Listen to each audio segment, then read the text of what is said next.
Oke teman-teman, kita saksikan ya penceramah dari Jati Agung, Kiai Haji Abdul Aziz dari Jati Agung. Semoga kita mendapat pencerahan dari beliau.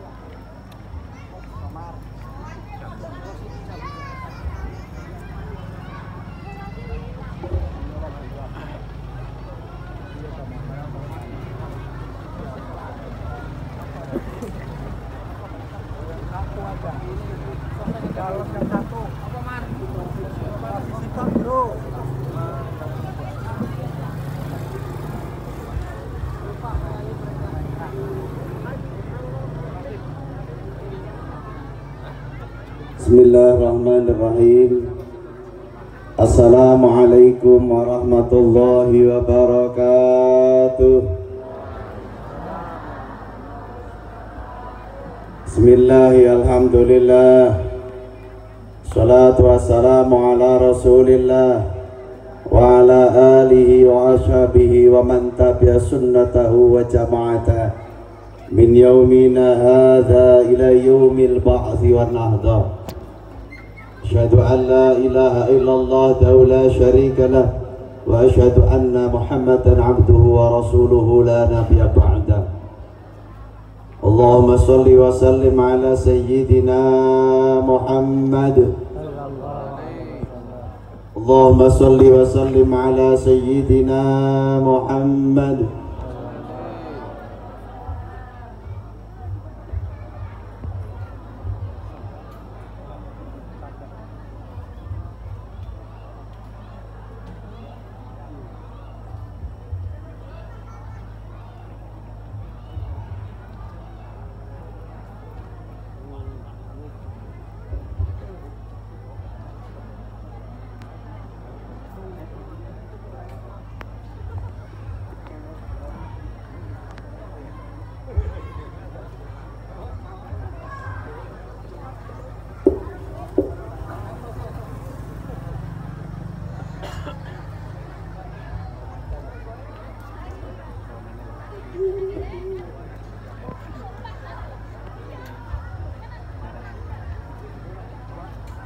Bismillah, alhamdulillah,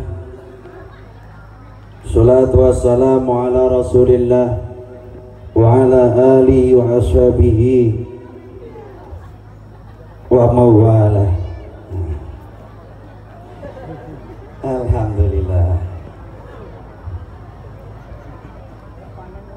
Hadratul makaramun yang saya muliakan, para alim ulama, khusus Ketua NU Pak Yai Cecep, Bapak Camat Kecamatan Sidomulyo yang saya hormati, aparatur pemerintah yang sempat hadir di tingkat desa, para dusun, Pak RT, imam masjid, imam mushola, guru ngaji semuanya, Bapak Ibu yang ada Allah Subhanahu Wa Taala.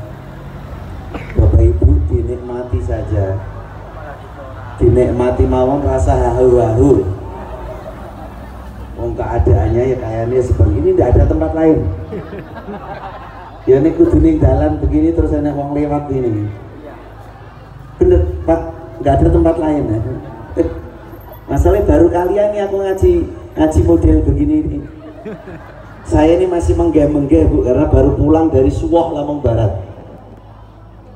Baru saya menggeh-menggeh betul pulang dari Suwoh, Lampung Barat. Dari Liwa itu masih 2,5 jam. Sampai Suwoh baru saya menggeh-menggeh. Kemudian ke sini. Bapak Ibu rahmatullah, saya ingin cerita kok. Selama kulo ngaji ndak harus paham. Ngaji dengan saya itu enak pokoknya, ndak harus paham. Pokoknya yang penting ini ekornya dikurangi gitu. Ekornya dikurangi. Ekornya kurangi, volumenya agak ada, triggernya separuh.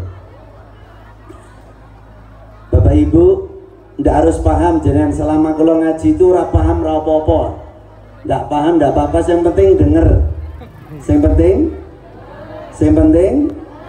penting kono ya krungu ya. Saya campur bahasa Jawa ndak apa-apa nggih? Campur. Nggak harus paham, yang penting dengar. Jadi satu waktu nanti kalau di akhirat, kalau ditanya oleh malaikat, hari Jumat Kliwon tanggal berapa lagi? 16 September ngaji di mana? Ditanya nanti, kalau ditanya malaikat kayak gitu, jawaban ngaji di pengajian yang tengah jalan. Kowe paham ora? Paham gak? Enggak, tapi pernah dengar. Wes jawaban gitu. Pokoknya penak, nggak usah paham, nggak apa-apa, yang penting pernah dengar. Nanti jawabannya ke malaikat kayak gitu. Terus ngaji sama saya juga nggak ikhlas ya nggak apa-apa. Selama saya ngaji, kupingin jenengan, telinganya mendengarkan nggak ikhlas nggak apa-apa. Matanya nggak ikhlas juga nggak apa-apa. Badannya nggak ikhlas nggak apa-apa. Tangannya nggak ikhlas nggak apa-apa. Kakinya nggak ikhlas juga nggak apa-apa. Bahkan telinganya mendengarkan nggak ikhlas itu apa-apa. Sing penting selama ngaji bokongnya ikhlas. Itu aja. Jadi engko nek bokongnya ikhlas sapa ngerti. Selama ngaji bokong ikhlas, engko nanti di akhirat bokongmu mlebu swarga, bokong tok. Ibu.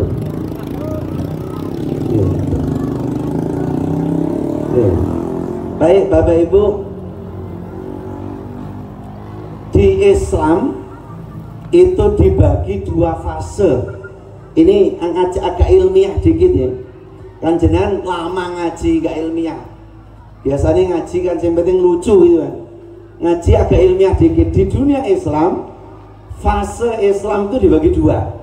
Ada namanya zaman salaf, ada namanya zaman kholaf. Apa Bu? Bu, jawaban ben aja pakai tak deleng itu lho, ben aja pakai tek kita rada pekok ngono. Jawaban aja panganan wae sampeyan. Aja pangan leren le mangan leren. Leren dhisik ngaji dhisik. Aja panganan wae. Nanti iki ibu wis diwene kowe kabeh. Terus sampun pantesan mangan wae. Baik, saya lanjutin. Di dunia Islam, zaman fase di dalam Islam itu dibagi dua. Ada namanya zaman salaf, ada namanya zaman kholaf.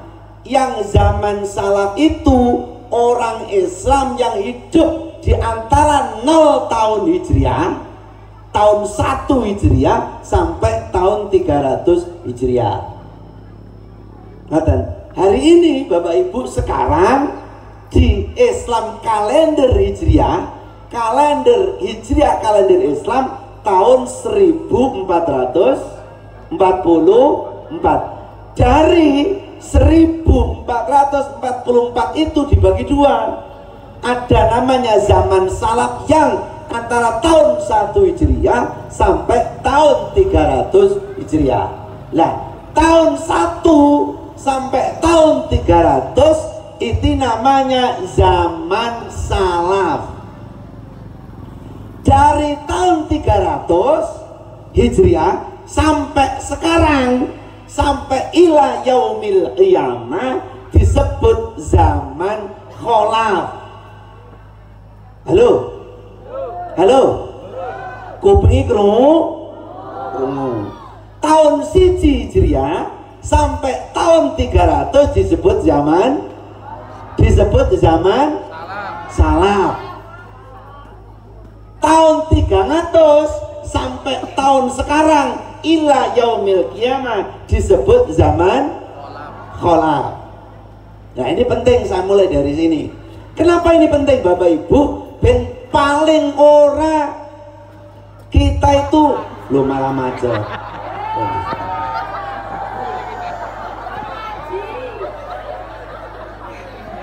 Terus nih apa?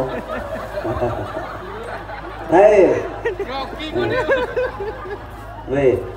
Paling tidak Bapak Ibu jenengan cerita ini paling tidak, maka tadi saya awali jenengan ndak harus paham, yang penting kupinge krungu. Paling tidak selama hidup senjenengan sebelum mati kuwi pernah krungu ngono wae, pernah denger. Di dunia Islam tak baleni ben aja paham lah. Di fase Islam disebut zaman salaf antara tahun 1 Hijriah sampai tahun 300. Dari 300 sampai sekarang, sampai tahun 1444, bahkan ila yaumil kiamah disebut zaman kholaf. Ini penting. Ini kenapa ini penting saya cerita ini? Ini Bapak Ibu, orang yang hidup, orang Islam nih Mas, orang Islam yang hidup di antara tahun 1 Hijriah sampai tahun 300, orangnya disebut salafi, manusianya, pupilnya. Zamannya namanya zaman salaf, periodenya namanya periode salaf, ulamanya ulamanya yang hidup di zaman itu antara tahun 1 Hijriah sampai tahun-tahun 300 disebut ulama salaf. Metode pendidikannya yang ada di zaman itu antara tahun 1 Hijriah sampai tahun 300, metode pendidikannya namanya salafiyah. Gitu. Jadi kalau hari ini pondok-pondok pesantren, madrasah diniyah, TPA diniyah masih mengajarkan karya ilmiah ulama salaf dari turunannya, al-muwatta turunannya ada Fathul Qorib, Fathul Mu'in, Muhadzab, fikihnya sampai Safinah. Ini turunannya. Tapi induknya dari sana. Induknya dari al-muwatta-nya Imam Malik, al-nya Imam Syafi'i. Turunannya kitab-kitab kecil yang hari ini awake dhewe anak-anak kita di madrasah diniyah, TPA diniyah, pondok pesantren yang masih mengajarkan karya ilmiah ulama salaf, ono Safinatun Najah, ono Fathul Qorib, ono Fathul Mu'in, ono Muhadzab, Fathul Wahab, maka pondok ini, madrasah ini disebut madrasah salafiyah. Nah, siapa ulama yang hidup? Ulama yang hidup di antara tahun 1 Hijriah sampai tahun 300 Hijriah. Pertama, Imamuna Hanafi radhiyallahu an. Sebab Imam Hanafi itu ulama Madinah yang beliau lahir tahun 80 Hijriah. Tak baleni. Siapa ulama yang hidup? Imam Hanafi. Siapa Imam Hanafi? Imam Hanafi ulama Haramain, ulama di Madinah yang beliau lahir tahun 80 Hijriah. Berarti Imam Hanafi termasuk ulama salah. Berarti Imam Hanafi termasuk ulama salah. Jawaban salah ora apa-apa, ben ojo patek ketok kok. Jawaban wae itu salah itu gak apa-apa. Jadi aku kok Jati Agung tuh dia jenengan iki ora iki enek wong Sidomulyo Islam tapi kok ben ketok pin. Nah nek jawab walaupun salah kan ketok rada pinter, ora pakai ketok rada pekok. Ngono nggih. Lanjut. 2. Siapa yang hidup di zaman itu? Namanya Imam Anas bin Malik, ulama Haramain, ulama di Mekah, menjadi mufti di Masjidil Haram. Beliau lahir tahun 93 Hijriah, lahir tahun 97 Hijriah. Berarti Imam Malik ini adalah pengarang kitab Al-Muwatta. Niki hidup di zaman salaf karena hidup antara tahun 1 Hijriah sampai tahun 300. Halo. 3. Imam Syafi'i radhiyallahu an, beliau menjadi mufti di 2 negara. Pertama di Baghdad, Irak, kemudian yang kedua di Kairo, Mesir. Beliau lahir tahun 150 Hijriah, wafat 204. Berarti Imam Syafi'i termasuk ulama salaf, sebab beliau hidup antara tahun 1 Hijriah sampai tahun 300. Pinter ya. Nah, gue nek kari-kari son jawab tak ini hadiah, tak ini pertanyaan. Lanjut. Yang keempat, muridnya Imam Syafi'i namanya Imam Hambali radhiyallahu an, menjadi mufti di Haramain. Beliau ada lahir tahun 164 Hijriah. Jadi Imam Hambali jadi mufti lahir tahun 164 Hijriah. Berarti nek urip antara tahun 1 Hijriah sampai tahun 300 disebut ulama salaf. Bahkan pendiri madhab Ahlus Sunnah wal Jamaah Imam Abdul Hasan Al-Asy'ari, beliau lahir tahun 240 Hijriah. Rungokno. Pendiri madhab Ahlus Sunnah wal Jamaah An-Nahdiyah Imam Abdul Hasan Al-Asy'ari lahir tahun 240 Hijriah. Berarti Imam Abdul Hasan Al-Asy'ari masih termasuk ulama salaf, karena beliau lahir hidup antara tahun 1 Hijriah sampai tahun 300. Dong. Ini data saya ngaji, jadi nanti lebih detail buka di Ulumul Quran. Nanti Ulumul karya Imam Ali As-Sobuni. Ini kalau jenengan kuliah di Al-Azhar Mesir, ini semester 4 ngaji Ulumul Quran karya Imam Ali As-Sobuni Al-Azhar. Mesir, saya buka dan jenengan nanti bisa gali di sana. Data saya otentik, data otentik dan ilmiah, bisa diperdebatkan sebagai kekayaan intelektual. Jadi nggak ngecap data. Tapi belakangan Bapak Ibu, awak ini kemudian kita ini tiba-tiba kena prank. Kena apa? Tiba-tiba belakangan kena prank. Ada ustadz dia ngaku salafi. Belakangan ini tiba-tiba kaget Pak, kita ini kena prank. Ada ustadz ngaku dia salafi. Setelah saya teliti, ampun Pak, saya ini ahli hadis Pak. Khatam Sahih Bukhari, khatam Sahih Muslim, apal Bulughul Maram, khatam At-Tirmidzi, khatam An-Nasa'i, khatam Musnad Ahmad, ngaji Al-Um khatam, ngaji Muwatta khatam, apal Bulughul Maram 100%, bisa diuji apa namanya? Ngaten. Tiba-tiba kemudian ada orang yang mengaklaim dirinya salafi. Setelah saya teliti dan diteliti oleh ahli hadis, ternyata orang yang ngaku dia salafi yang diikuti adalah Ibnu Taimiyah. Imam Ibnu Taimiyah lahir tahun 661 Hijriah. Berarti Ibnu Taimiyah sudah bukan ulama salaf. Nah, makanya ini penting Pak. Jadi si Domulyo kok banyak orang ngeklaim dirinya salafi. Selama ini kita kena prank, bloki. Ya Pak ini Pak. Ternyata ulama yang diikuti adalah Ibnu Taimiyah. Beliau lahir tahun 661. Lihat, kalau lahir tahun 661 berarti sudah bukan ulama salaf. Yang diikuti siapa lagi? Imam Nasiruddin Albani, ulama Mekah.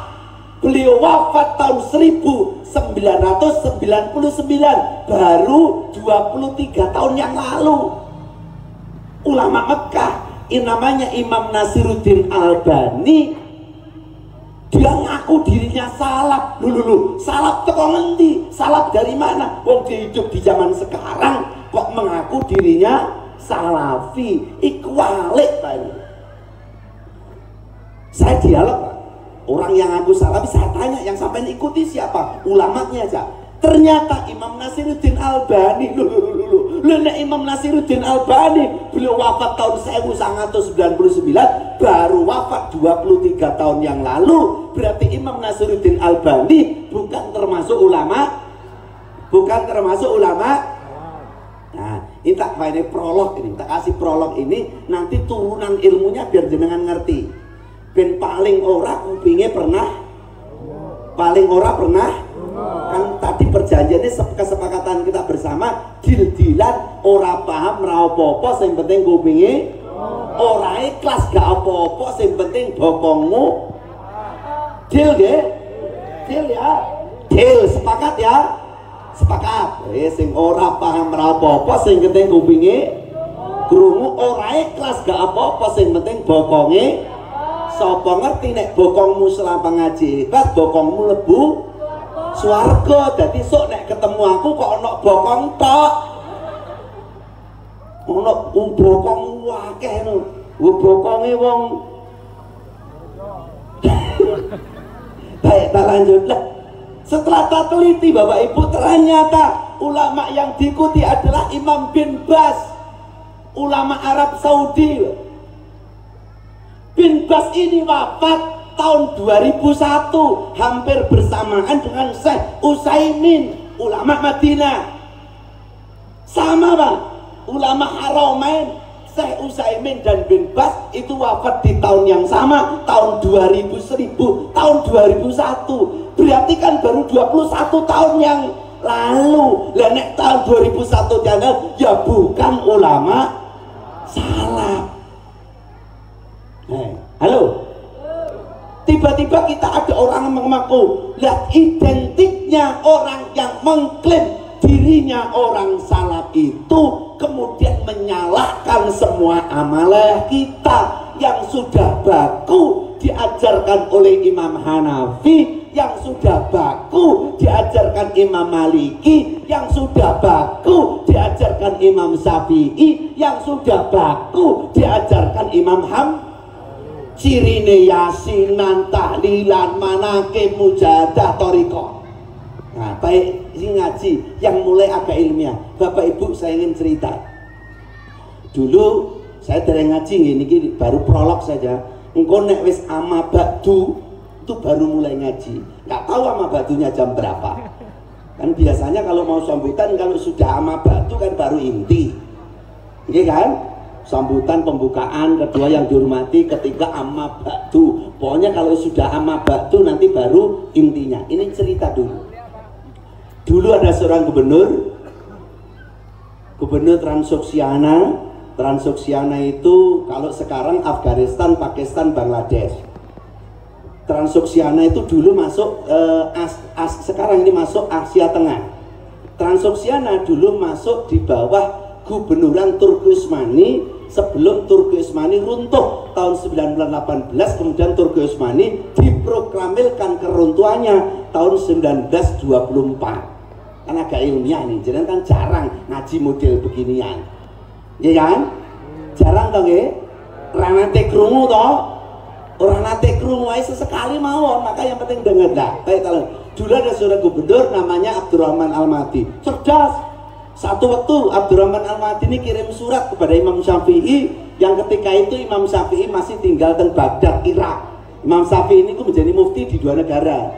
Pertama di Baghdad, Irak, dikenal dengan istilah qaul jawaban, qaul qadim. Jawaban salah itu lo gak apa-apa. Imam Syafi'i menjadi mufti di dua negara. Pertama di Baghdad, Irak, dikenal dengan istilah qaul qadim. Qaul apa Bu? Qaul qadim. Kemudian beliau pindah tetap menjadi mufti di Kairo, Mesir, dikenal dengan istilah qaul jadid. Ini kan agak ilmiah ya, jarang nate ngaji gitu. Baik, kita lanjutkan.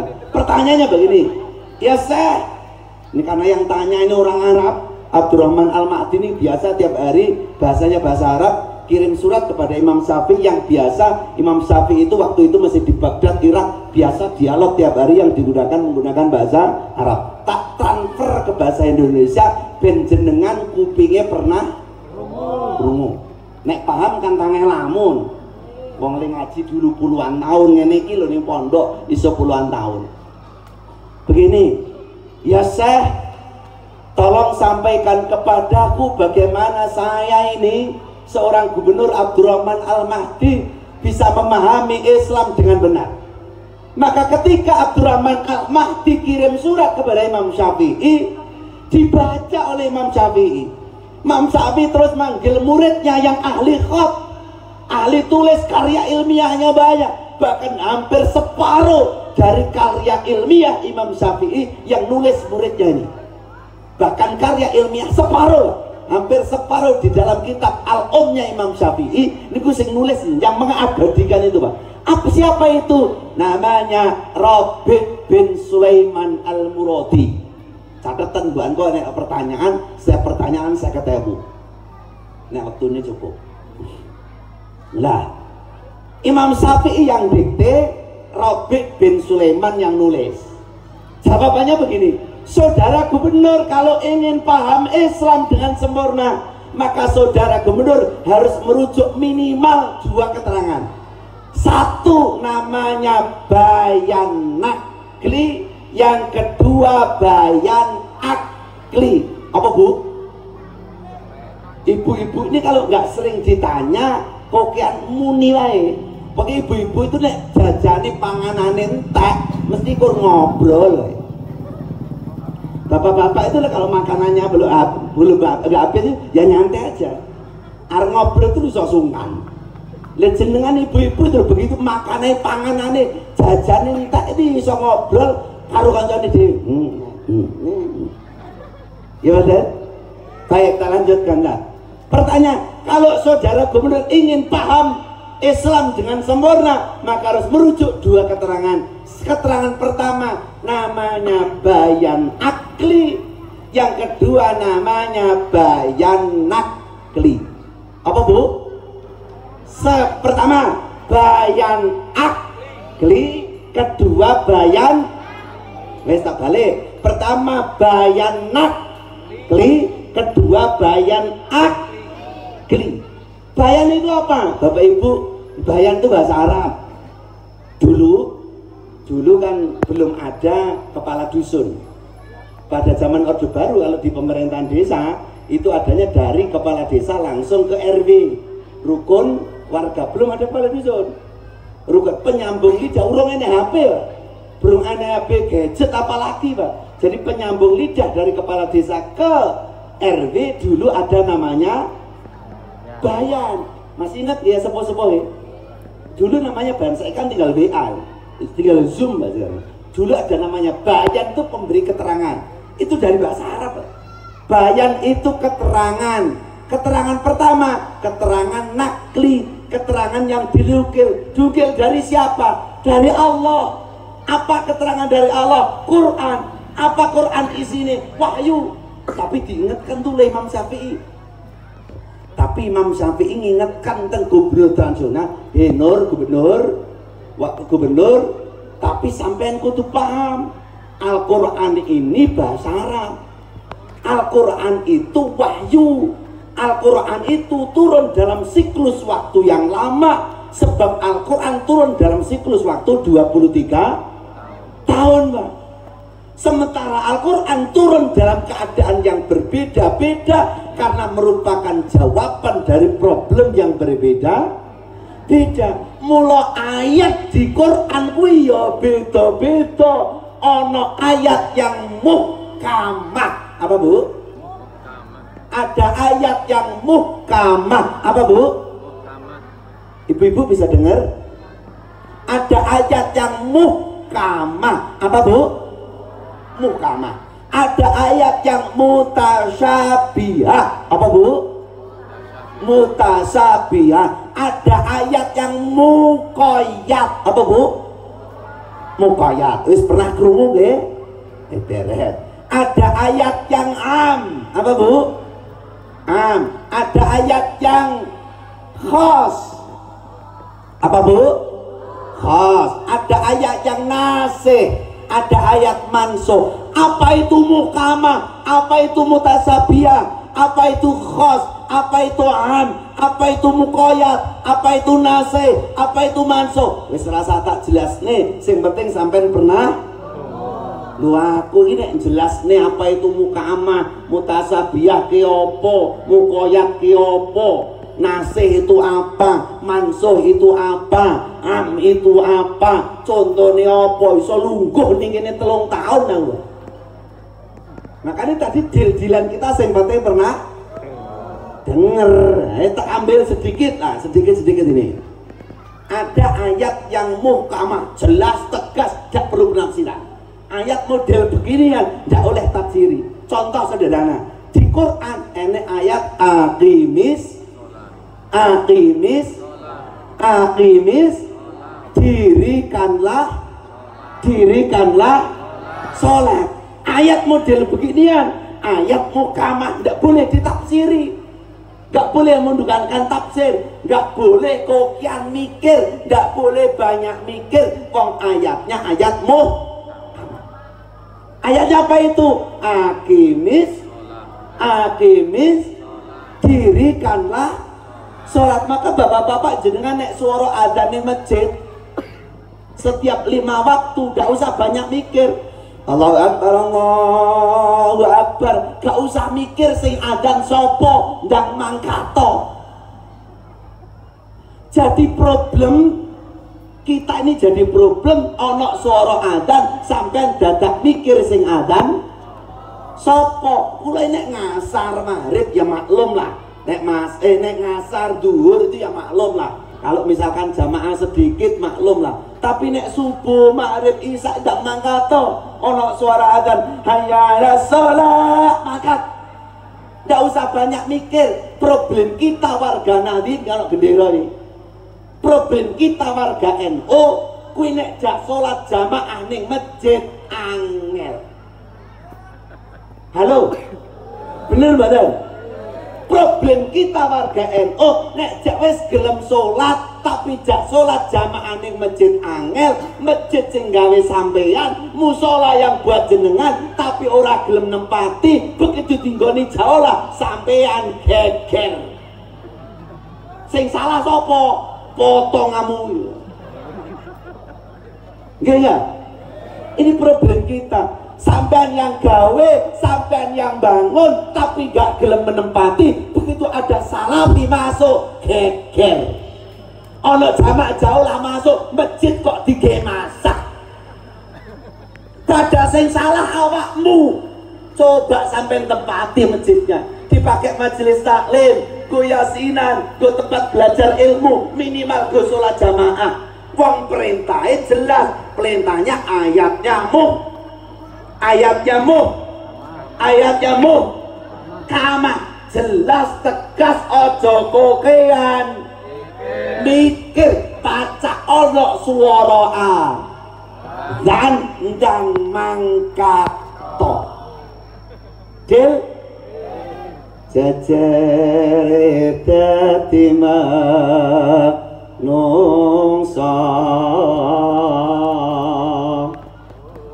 Lu barang melek kudu arah banar bace.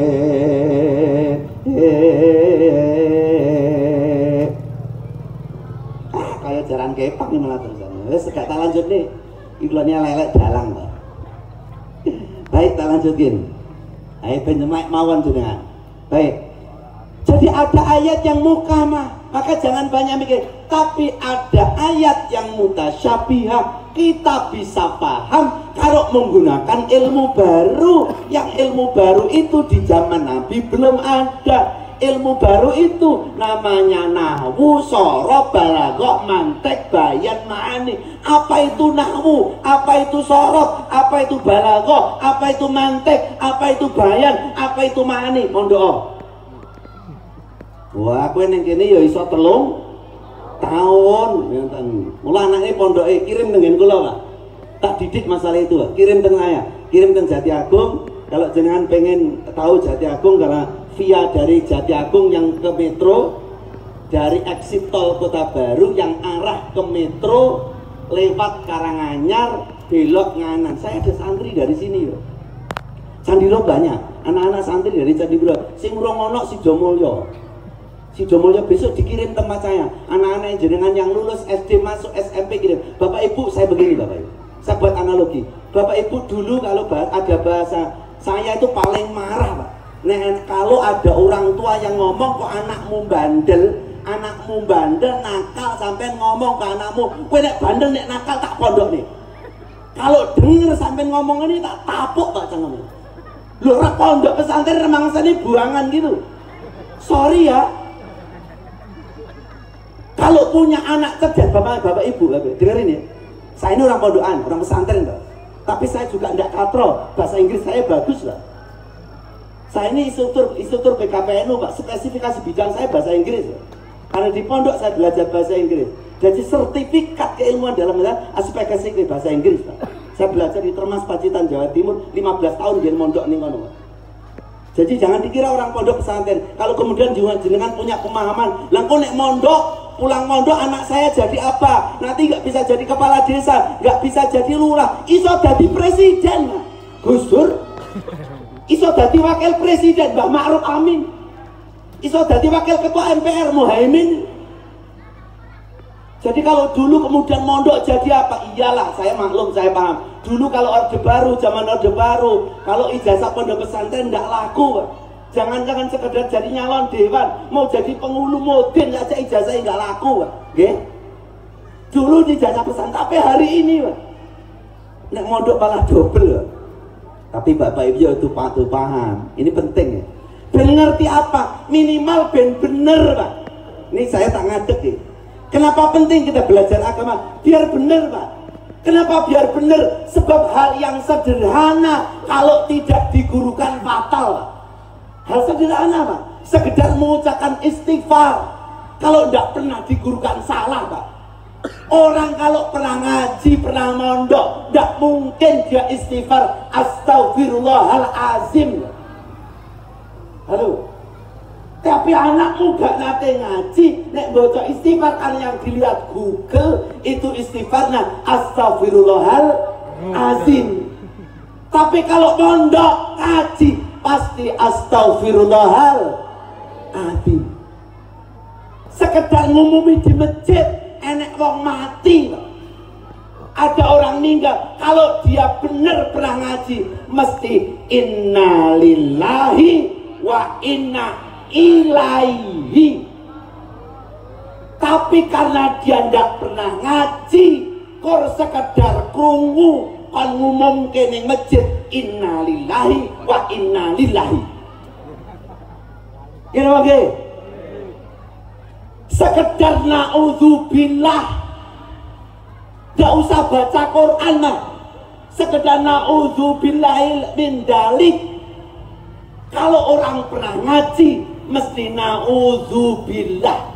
Anakmu sing gak nate ngaji soalnya baca naudzubillah. Halo, pulang anakmu takoni istighfarnya gimana, astagfirullahaladzimnya gimana. Sekedar baca sodaqallahul azim.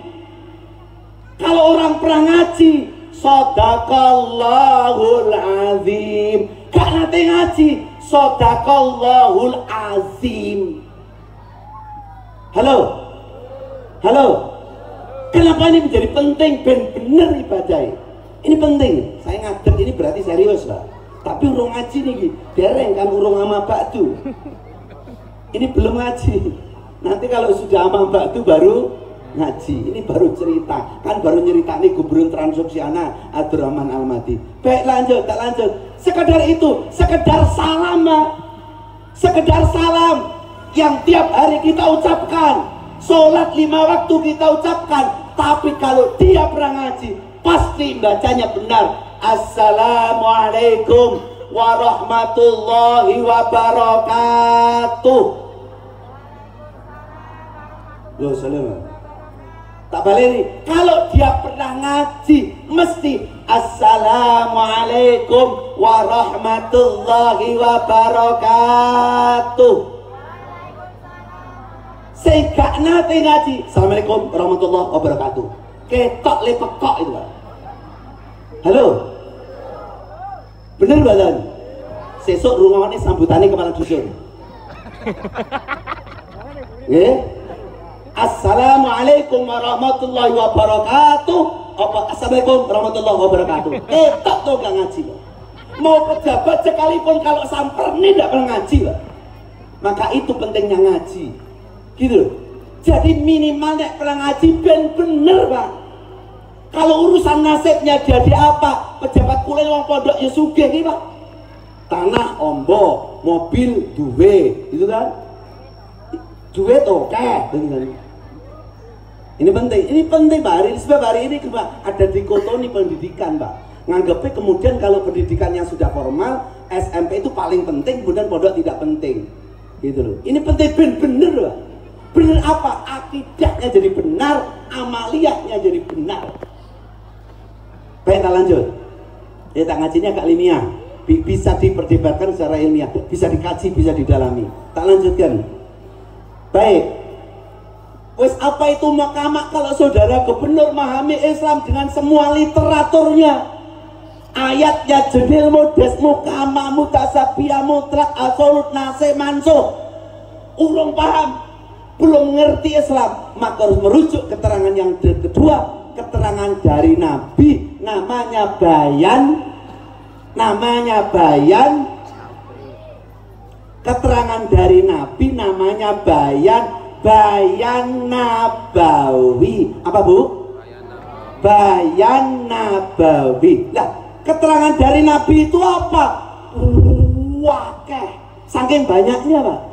Wong Nabi niki manusia yang umurnya 63 tahun.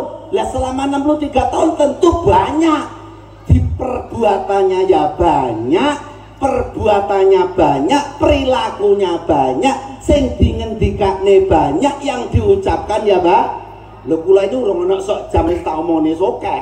Apa meneh kok sampai 163 tahun. Minimal buat patokan buat kita orang awam. Buat kita sing jenengan yang tinggal di Tanjungan, yang tinggal di Katimbung, yang tinggal di Jatim Sidomulyo, minimal duwe patokan ini Pak. Minimal begini Pak. Nah, satu produk hukum yang bersumber dari perbuatannya Nabi.